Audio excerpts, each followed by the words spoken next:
come from the Nation of Islam walk of life. Some of you may come from the Christian walk of life. Some of you may come from the Afrocentric walk of life. Some of you may come from the Hebrew walk of life. I don't really care what walk of life you come from. The unifying principle is infrastructure. Infrastructure being that which is the bare bones, the foundation of the running of the country, and that is the electrical system, the sewage system, the plumbing system, the information system, roads and highways, airports and seaports. These are hard infrastructure things that you need to run in society. You know damn well it doesn't matter how many blocks you buy in America, it doesn't matter how much area that you control in America, you will never control your own infrastructure. Never. You will have to go down and fill out some forms, and you will have to connect your power from somebody, the local power company that is controlled by the government. You will have to go and fill out forms, and you will have to turn on your water and begin to pay for your water controlled by the local government. You will have to make sure that your information is now patched in and piped in. Guess what? That will be controlled by the government. So therefore, the reason why we understand that it is absolutely, totally necessary to have infrastructure off the shores of America, because when you say that you want to be independent, you cannot be independent if you still got to go file forms and get these services done by your enemy. Period. It's just that simple. No ifs, no ands, no but, no suppose.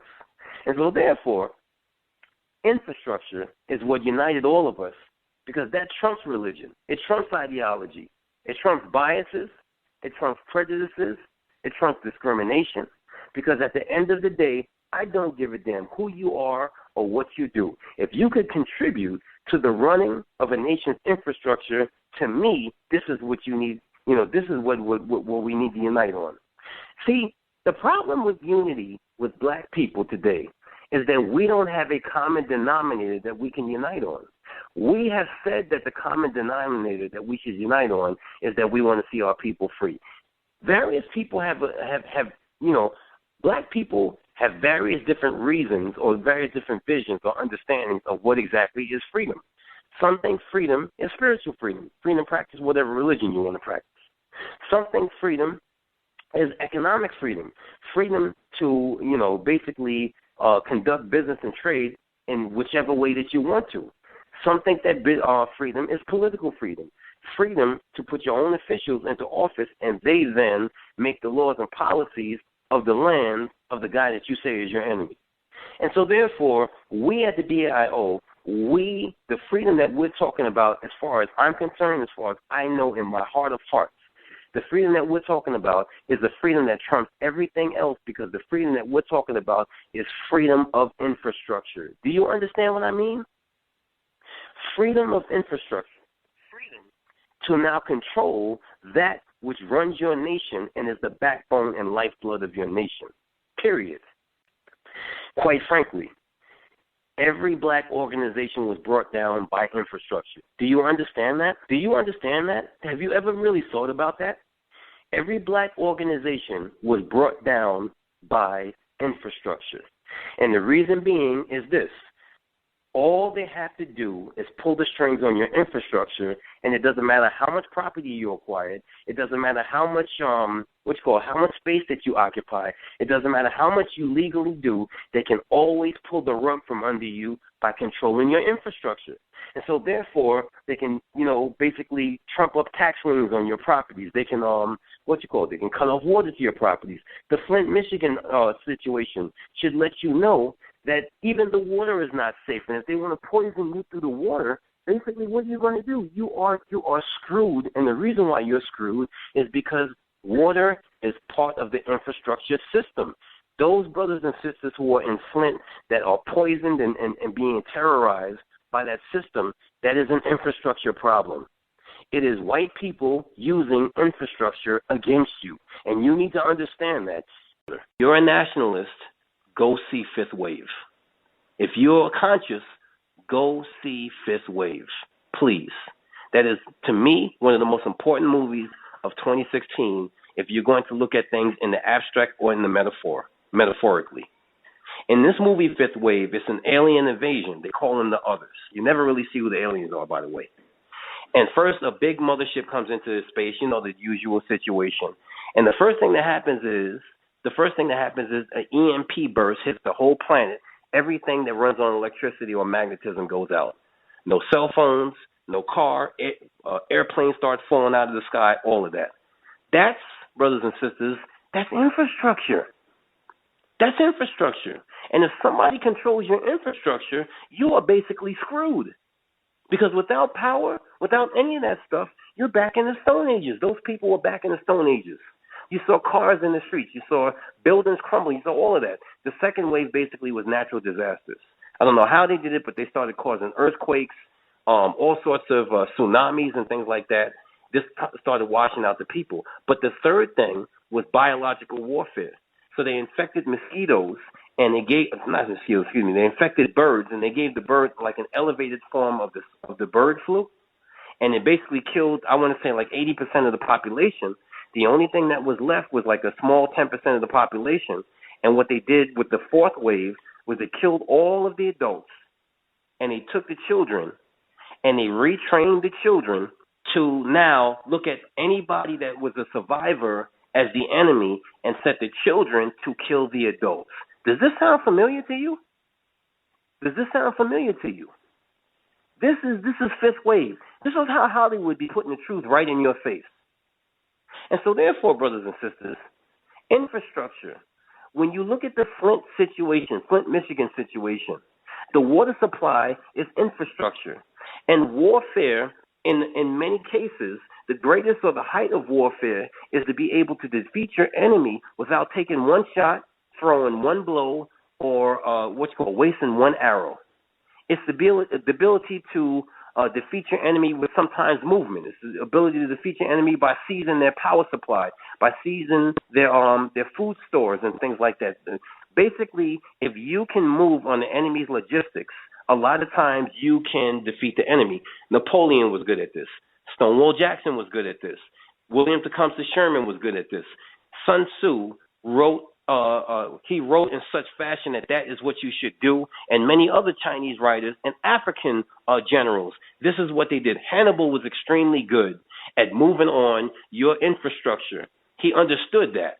And so the thing about it is this, brothers and sisters, when you look at this Flint situation, you got a lot of people in Flint not Flint, but in Detroit and Michigan that claim to be this and claim to be that. But they are irrelevant now because this attack blew past all of their rhetoric, blew past all of their killings, their yellings and threatening, and it went straight to what they could not control, which is infrastructure.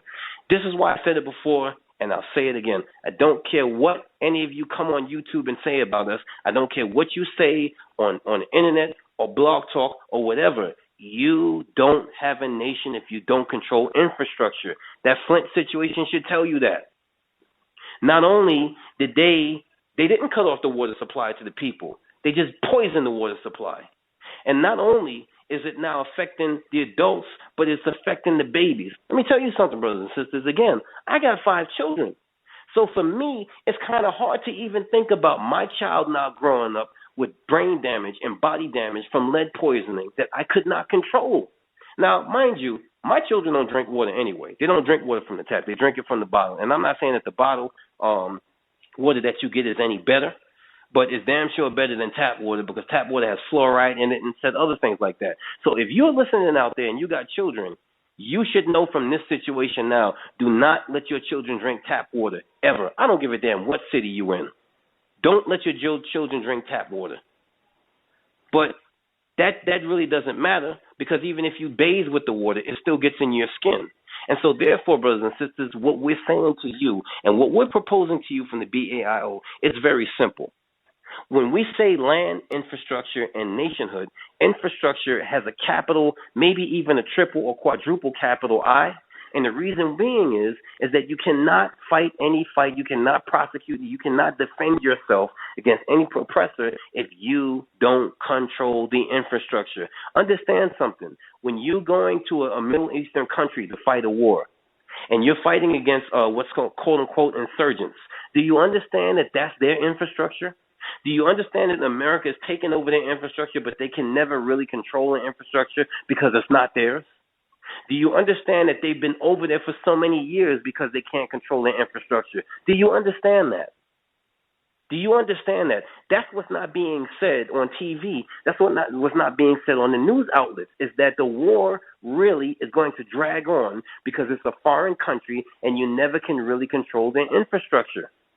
So when we say that word, we're not talking about something transient that you hear on TV or you read in a book. We're talking about the bare bones of a city, of a state, and of a nation. And that bare bones is, again, your power, your information, your sewage system, your railways, your transportation, your air traffic, and all of the rest of the things that keep a nation going, keep people, resources, power, and information coming in and going out. And if you can control that, then you can defeat the enemy. But if you can't control that, then you yourself will be defeated 1,000 times. So all the people that are saying that, oh yeah, we need to,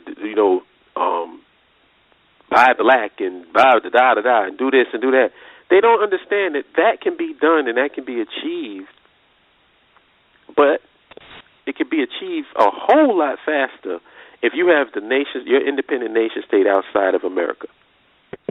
Sure. You have to have a place where you control policy. You have to have a place where you are doing for self. How do you take people that's been enslaved for 400 years and then you free them from slavery and then have them work for you? And now those same people are supposed to do for self now here in America. They're supposed to buy black when they've been dependent on this system for all this time.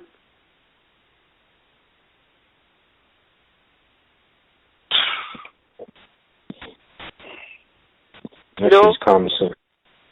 It's just basic common sense. Like I said, if you, in theory, people got to learn between theory and practical things. It's like in theory, and I said this before, like earlier in the show, but I'm going to revisit it. Can a prostitute cut the pimp out from being her middleman and make all the money herself? In theory, yes. Yes. In theory. But why doesn't she do that? Because she likes the fact that somebody's controlling over her. Thank you. It's her mentality.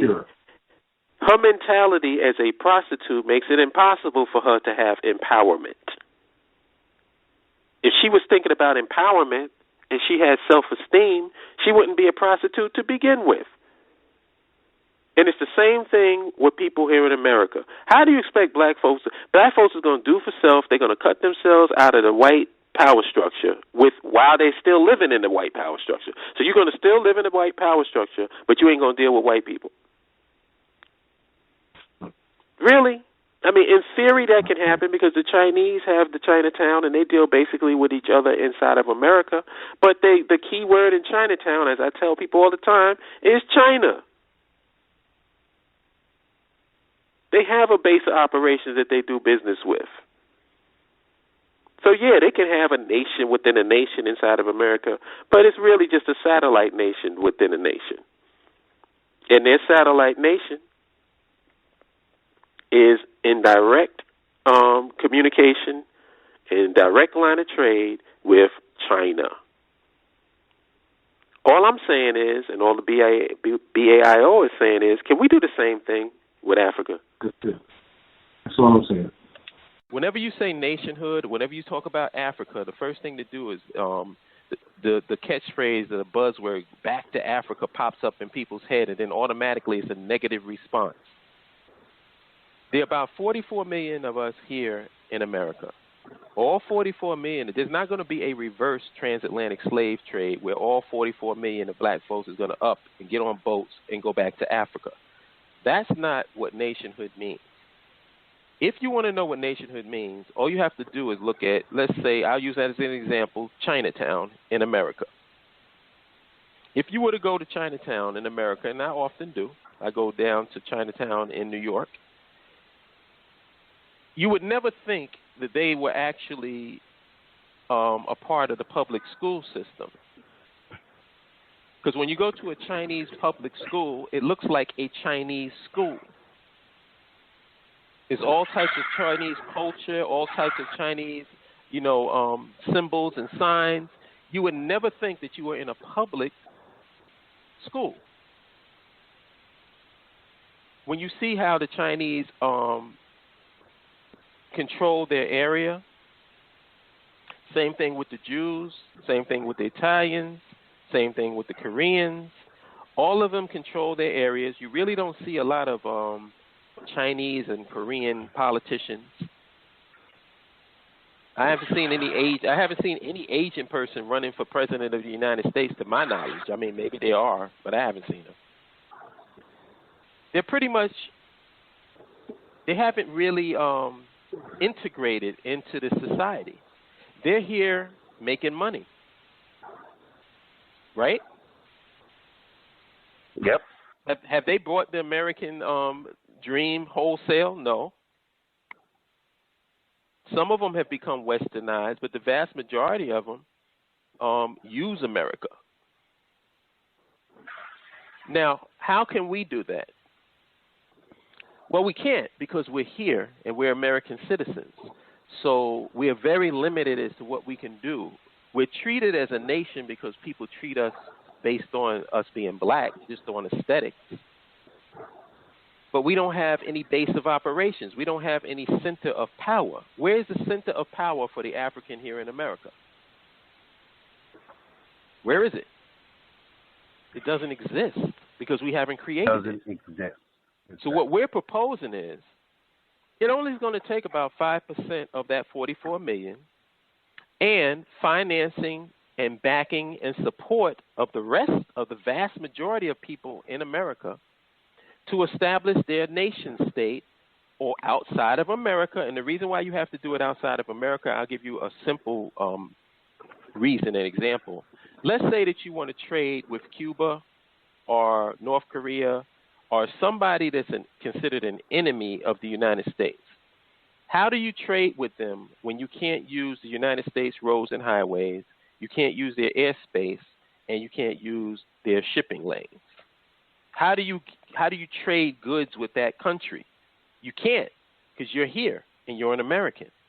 But let's say you had a nation state on the continent of your ancestors in Africa. You can create your own airports. You create your own roads and highways. You create your own seaports. No one can stop you from doing trade because you control the infrastructure of where you live. Now, how does that help people here in America? For one, it gives you a direct line of trade with your brothers and sisters on the continent. So you can squeeze other people out of markets the same way people squeeze us out of markets. Why is the hair care industry being taken over by the Asians? Because they successfully squeezed us out of that market. They cut out the middleman, deal directly with where you get the hair from, which is basically, India, and cut us out of the mix. So if we want to get into the mix and become a part of that trade, we got to pay top dollar for it.